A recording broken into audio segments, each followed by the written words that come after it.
What's up, guys? It's Rowan and Terry from ArtofSmartTV, and we're bringing you another episode of the HSC Economics review. Now, in this episode, we're going to explore Australia's environmental policy.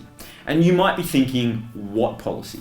And that's a good thought, honestly. But the reason we're going to be looking at it today, I mean, that was a little scathing already, but the reason we're going to be looking at it is what often happens, I find, is students sort of ignore the environment when it comes to study because it's not often assessed. But if we think about it, it actually comes under three areas in the HSC syllabus. You've got microeconomic reform, you've got the economic objectives and the issues of environmental management, and then you've also got the impact of globalisation on the environment. So we can see that it's actually pretty interconnected in the course, and if you do get it in the exam and you've done no study, you're screwed. But if you have done study, guess what? You're going to really stand out because everyone else is going to suck at the environment. So that's the reason why we've chosen to do this today. Now, first question, Terry. What on earth is our objective when we're talking about the environment? Okay, so with the environment, we want to achieve something called ecologically sustainable development, which is basically just this idea of achieving economic growth in the long term without, damaging the future's potential to actually further grow. So in that sense, you're preserving your resources, you're preserving your natural environment, and you are doing it in a way where we can all survive. So it's this idea of short-term growth that's compatible with long-term preservation and long-term growth, right? Because if you kill all your resources now, no growth later on. Right? That's the basic premise. Before we jump, I just wanted to say one thing I do remember from last year's HSC. There was an environmental essay question, so the section 4 essay, and I don't have the exact stats on me. I remember it was an external stability versus an environmental essay, and I think the state, it was something like 20% of the state chose the environmental one, but the average for that was much, much higher than the external stability one. So just something to think about, guys. So maybe stay, watch this video, learn some more about the environment, and get that essay done. Definitely. So we've got this overall idea of long-term preservation. The thing we've got to think about, though, is how on earth do you measure that, right? Because it's a super vague idea, really. And so how do we measure it? What are we using to, Well, first of all, I think we need to agree that there's so many different things. It's first of all vague, but there's actually so many different things you can measure, right? But I think most governments around the world, including Australia, they typically like to use emissions as a target. You have an emissions target. They basically want to reduce emissions by a certain amount compared to a date, right? So they pick a date as like a reference point and they say, let's try to reduce our emissions by X amount by this date. Okay, so Rowan, what is Australia's emissions target? So our emissions target comes from the Paris Agreement, right? So we haven't created it ourselves. I mean, if we did, it would probably be a lot lower, honestly. So our emissions target is, we want to get to 26 to 28% of our 2005 levels by 2030, right? So a little confusing because you've got all these different numbers, but just to repeat, 26 to 28% of our 2005 levels by 2030. So, what's interesting here is, yes, it's a base year, okay? That base year tends to get updated periodically as, we reach certain milestones. And this is an international agreement. So Australia isn't the only country to sign up to this. Countries across Australia that had signed up originally the Kyoto Protocol, have then doubled down, so to speak, to come back and to update their emissions targets alongside the Paris Agreement. So, if you're going to evaluate Australia's performance around, environmental preservation and ecologically sustainable development, the simplest thing that you can really do is use this as your objective to say, okay, how are we going in relation to our Paris Agreement emissions target? So that's the target, and that's what Terry and I are going to be really evaluating Australia's economic policy around environment on. I suppose that leads to a question, Terry, what are we doing in Australia for the environment? What are the policies that we have in play that are designed to help us achieve this objective? Well, in terms of policy, I just want to say, it's often a really, really big political talking point, right? There's lots of politics behind this. You often get, Labor versus Liberal, all these different perspectives. And the funny thing is, Rowan, that they've often actually had each other's points of view, but at just different points in time. So it's actually very interesting because it doesn't seem to be like there's one unified approach. But just to speak a little bit on what's currently happening, right? So Scott Morrison obviously is the Prime Minister of Australia. With his government, they have this thing called the Climate Solutions Package, which is really building on a whole bunch of things which were already started and already in place earlier. So we've got the $2 billion Climate Solutions Fund, which is building on this Emissions Reduction Fund, which was started actually by the Abbott government. And then we've also got some new projects like the Snowy Hydro project, which is aiming to provide hydroelectricity, and also this energy efficiency investment. But I feel like a lot of these things tend to just get recycled and renamed. So can you take us all the way back to the beginning, Rowan?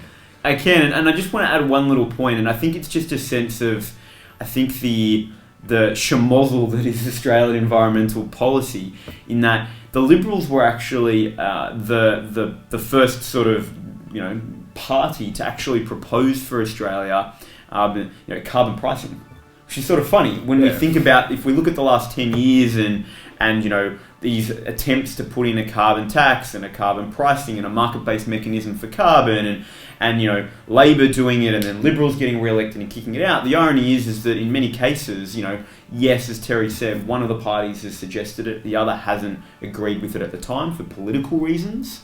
And then when they've both changed, control, so to speak, those policies have come back. And so I think what we've really got to preface here is that as we jump into the very beginning of this journey in the current policies that are implemented and when they started, the biggest limitation for, analysing environment policy is the political constraints. The absolute biggest, because in every election over the last 10 years, the environment's been a bit of a hot topic. Really, it's been the thing that in many cases, probably up until our recent election, which, the environment was less of an issue and it was more like death taxes and those sorts of issues. All the other elections of that environment pretty majorly square centred, and it's been the thing that's either won or lost the election. So to start, right, to answer Terry's question, one of the first things that we implemented was actually in 2001, it was the renewable energy target. And so it's sort of interesting because it is an older policy that's sat in place for quite a period of time now. And it's really quite simple. It just says that we've got to get to 20% of our electricity produced by renewable energy by 2020. Okay, and so really simply it's setting targets. Now the important thing here is this is not like a legislated requirement. So if we don't hit that 20% requirement by 2020, it's just like, oh well,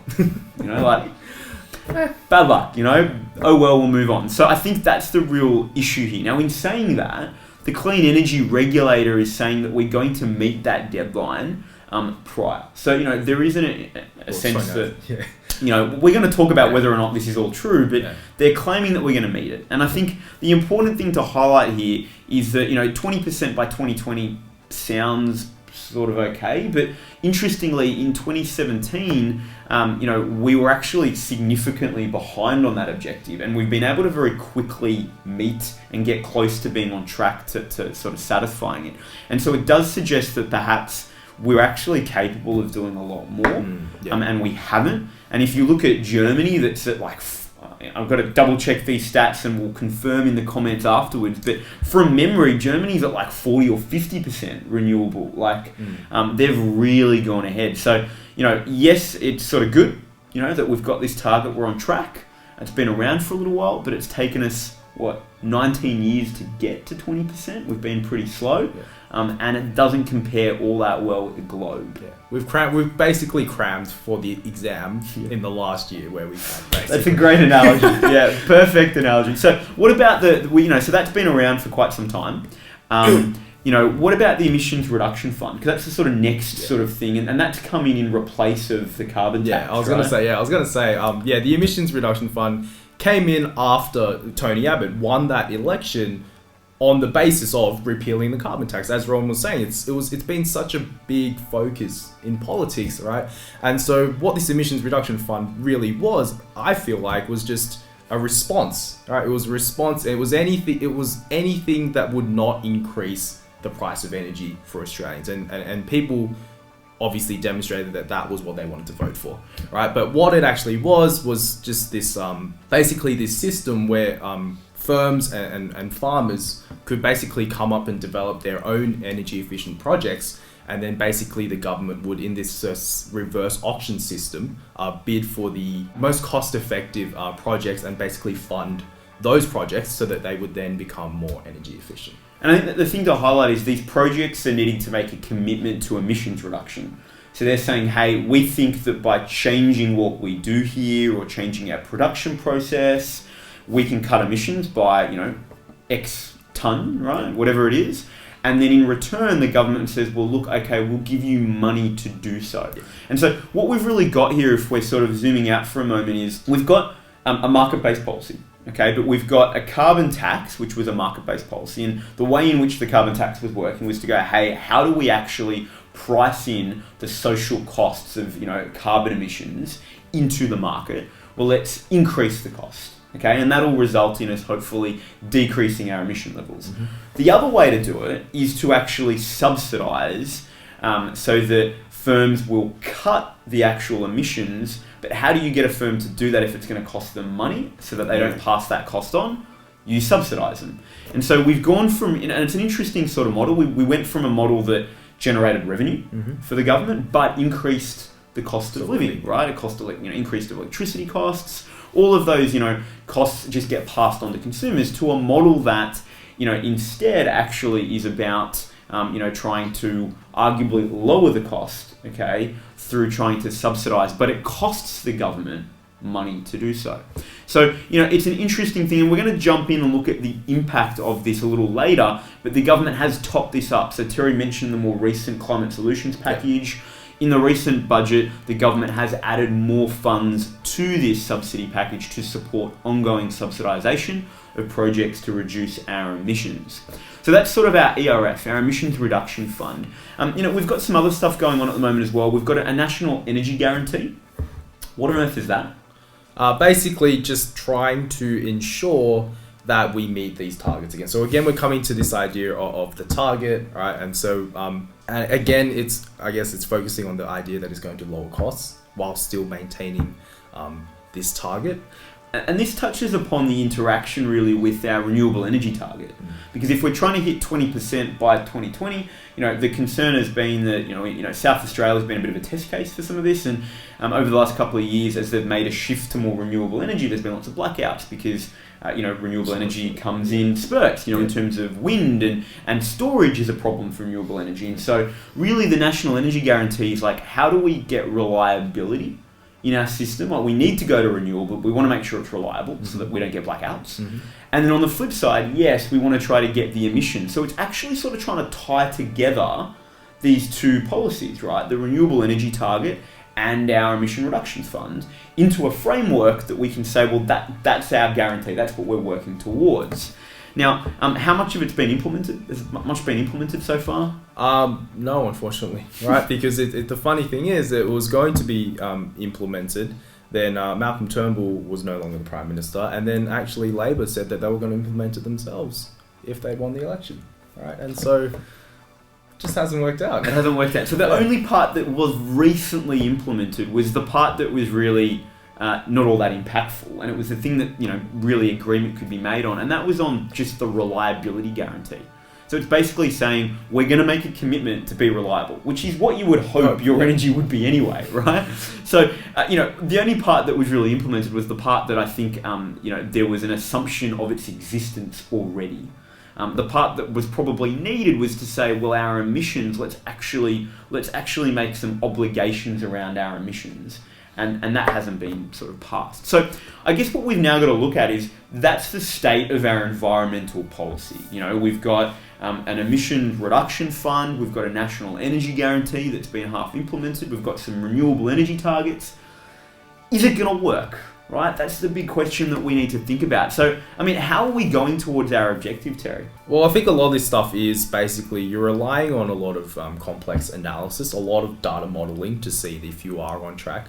Now, I believe, right, from what I've been told from the government themselves, do we believe what the government says? From what the government has told us, we are on track to meet this 26 to 28% reduction of 2005 levels. But Rowan, obviously there is more than meets the eye. Now, what would you like to add? Yeah, so look, the government is certainly, and particularly during the election, they were very big on maintaining that they were meeting the objective because they honestly wanted to make the environment a non-issue for this election. And that did happen. And that happened, yeah. Clearly the Morrison government didn't get elected on the back of their environmental policy. Now, if you go beyond that, though, and a good place is to go to Climate Tracker. They're a global independent organisation that are identifying how each country go, how they're going in relation to their performance. Climate Tracker is really very scathing, and it's so good I've got to read an extract for you. Okay. So what they're basically saying is that we're going to get an increase in emissions on our 2005 levels, a 9% increase rather than a decrease. So the government's saying we're going to meet them. These guys are saying, no, you're actually going to go above. And here's what they got to say. While the federal government continues to repeatedly state that Australia is on track to meet its 2030 target in a canter, the Climate Action Tracker is not aware of any scientific basis published by any analyst or government agency to support this. So, they're very critical of the fact that, there is no evidence the government can show that's actually saying they're going to meet it. And in fact, actually, the government did produce some projections. And funnily enough, those projections showed that they weren't on track. So there's like a propaganda message, and then there's the reality, right? Now, I think, though, if we dive in, Climate Tracker honestly is a little left-leaning, right? The thing that you've got to look at here when you start evaluating policy is bias. Yeah. You've got the government that clearly is biased to say that they're awesome. And then you're going to have other lobby groups and organisations that are going to represent certain issues. So Climate Tracker, they're representing very much a sort of a stronger stance on environmental protection. So we've got to try to work out, well, honestly, where are we in between all of this? So, there is other analysis, though. We don't need to just rely on either Climate Tracker or the government's opinion. What's some of the other analysis saying, Terry, about how we're going? Okay, so we've also got Reputex modelling, which shows that emissions from Australia's biggest polluters will wipe out all the reductions contracted to date by the government's ERF. Remember the Emissions Reduction Fund we talked about earlier? So that's pretty funny, actually, in a bad way. So the government has been saying that there's about 193 million tonnes. And they'll add more, right, with this extra 2 billion, right? That's right, and it's going to be amazing. And Reputex is saying, well, wait a minute, actually, all of the growth in emissions from some of the sort of larger, companies in Australia is going to completely offset that, which is crazy, right? Our sort of flagship policy that's meant to be getting our emissions in order is basically going to be entirely cancelled out. So, Terry, how else can we look at this, sort of effectiveness of the Emissions Reduction Fund? Because given it's our sort of flagship policy, this is concerning. Right. So I think the other important thing to remember is it brings me back to this Ross Gittins articles which I read. Good old Ross Gittins. Gotta love him. Right. And he basically just spent an entire article basically highlighting how difficult it is to actually model these things accurately. Because I think as well as recognizing inherent biases in who is presenting the information, a lot of the time this information is very, very much future focused, very, very long term. There are so many variables. It's really I'd say quite near impossible to nail it, right? You're operating on just a lot of parameters, just working within each other. It's really difficult to really definitively get it. And I think to highlight this, I think the really interesting thing about the ERF and the modelling about the 193 million tonnes is that most of the projects it subsidise are 10-year projects, because you're committing over the long term to reduce your carbon emissions. And so only about 16% of those actual 193 million tonnes have been delivered as a reduction in emissions. The rest is to be delivered over the next decade or so. So the real issue is that these are organisations that have modelled it themselves to say, well, this is what we think is going to be the reduction. And honestly, it may not eventuate, right? Things may happen. The perceived savings that they thought that they would get in emissions don't occur. So we've got this issue that the 193 million, okay, if we're being really critical here, one is going to be completely offset by large, companies' increases in emissions, partly due to, Australia's response to being very flexible on our renewable energy targets, okay? So the 193 is going to go anyway, but guess what? That 193, most of it's only on paper anyway. So it's not even existing in the first place. And so that's why the Climate Tracker, I think, is actually probably quite right to say that at the moment we're 9% over the expected emissions goal, then under. And so that's how you can sort of use these together to piece together an argument to validate whether or not Australia is achieving our objectives or not. So I think, just to summarise and wrap things up, I'm hoping you can see, guys, that one, the environment's actually sort of quite interesting because there's a lot of political stuff that's built into this, including a lot of political constraints. So when you're writing about this, if you get a short answer, or if the HSC examiners decide to throw another environment essay at you this year, remains to be seen. Although, check our future episodes for HSC Economics exam predicted questions, which we're going to do a breakdown on. But the point here is, if you do get a question on this, our hope is now you know the objective. You've got a clear set of policies that you can talk about that Australia is implementing, and you can be fairly scathing in your analysis and critical about our ability to meet those objectives, because that's really what it's going to take, I think, to really stand out and wow the marketers with the environment. So, that's it for our episode. Any final comments, Terry? Well, no, not really. I just really hope we do something about it. Awesome, I agree, and we will see you guys in the next episode.